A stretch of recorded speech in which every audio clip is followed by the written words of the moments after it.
Are you a real barrister, sir? Yes, he is. Yes, You are. So can I can ask you why you're here then? Well, I'm here because I don't believe in sacking doctors and nurses because they want to exercise bodily autonomy. That's right. I do not believe in forced vaccinations. I do believe in one's own bodily autonomy. To make a choice. To make a choice, Yeah. of course. And I don't believe that this particular injection has been sufficiently tested. Even with medium-term data, long-term data, and we only have to look at history to see what's happened in terms of thalidomide. Exactly. And so, I am here immediately to support NHS staff, doctors and nurses. Well done. And if the government is foolish enough to axe their jobs because they have made a choice which ought to be their own choice, then we are being run by an exceedingly reckless and dictatorial government. We're going to end up like China. I totally agree with you. And it is great that a man of your status and position can come out and support us now and show that this tyrannical government has nowhere to go now. Well, listen, let's not be lulled into a false sense of security.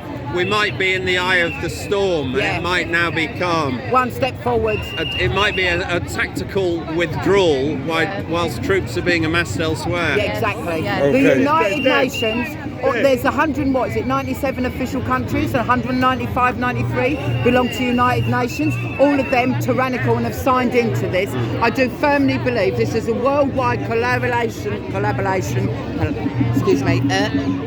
among what's going on. We have stood on a Thursday and clapped for our NHS, and to know now that our government wants to say if you don't have that poisonous jab, which is an RNA, it does not carry any live virus like any known viruses that we have, our measles, our mumps, our rubella, none of it.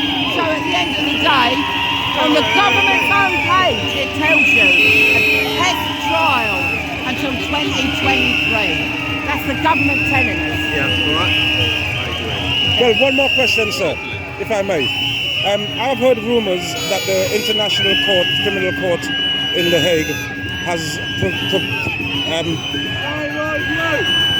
not proved, I don't know, that's why I'm asking you, has issued warrants for certain government officials around the world. Right, They have been found that apparently... I don't have any information in that regard. I don't have any information in that regard. I mean, we've got people trying to exercise common law as regards to admiralty law, which is what we're governed by.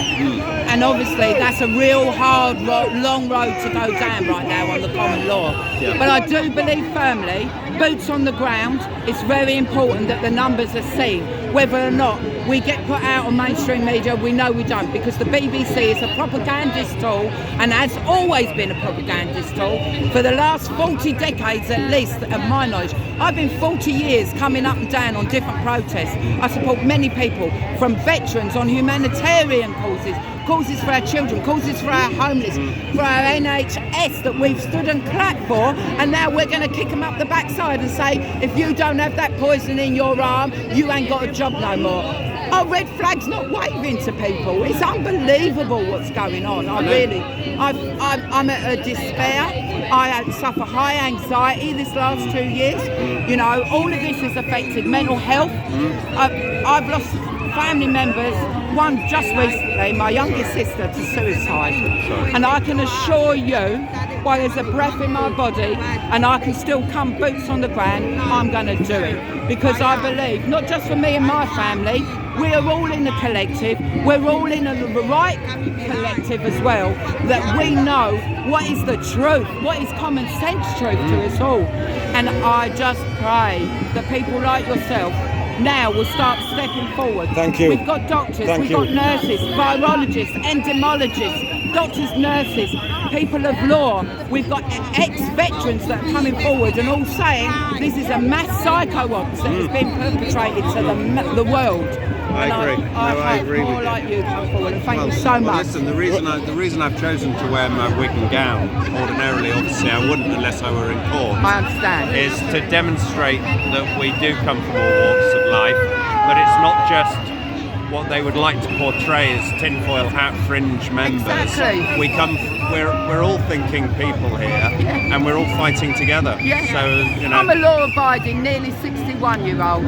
I've come all this way in my life to see our world, our country, come to this demise, and I am aghast at how it's even been allowed to happen, and all of those that still wear their masks and comply are complicit in perpetrating this mass crime on humanity. Yeah. That's how I feel. Well said. One more question, sir. Obviously, you have heard of Mark Sexton. Yes. What is your take on the case that's been brought against the government with Mark Sexton? Apparently there's a crime number now, and if there's a crime number and there's a crime being committed by vaccination centres being carried on, this has been investigated, then should all these vaccination centres... I wouldn't necessarily make the mistake of thinking that because there's a crime number it's necessarily going to be investigated. Exactly. Right. And how much investigation has there been as to the knees up at number 10? Metropolitan Police put a message out, sorry to interject, this morning, right, on the group that I belong to, and said, even though there's a crime incident number, it does not mean a crime's been committed, and we are not investigating because there is not enough evidence.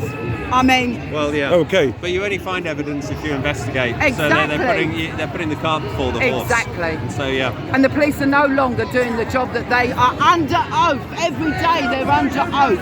And they are not operating under oath. You know, and I understand. People are scared. Jobs are threatened. I understand that. But at the end of the day, if you're complicit, you're part of the problem. That's how I anyway, see it's been a pleasure Thank to you meet very you. much, sir. Thank you very much. And bless you. Can I shake your hand? Thank you. Thank you. Thank you. And I'm sorry to hear And that. here we are, Thank you. a professional person standing up, giving us the right to say that we are right. Here we are. Thank you. Thank you.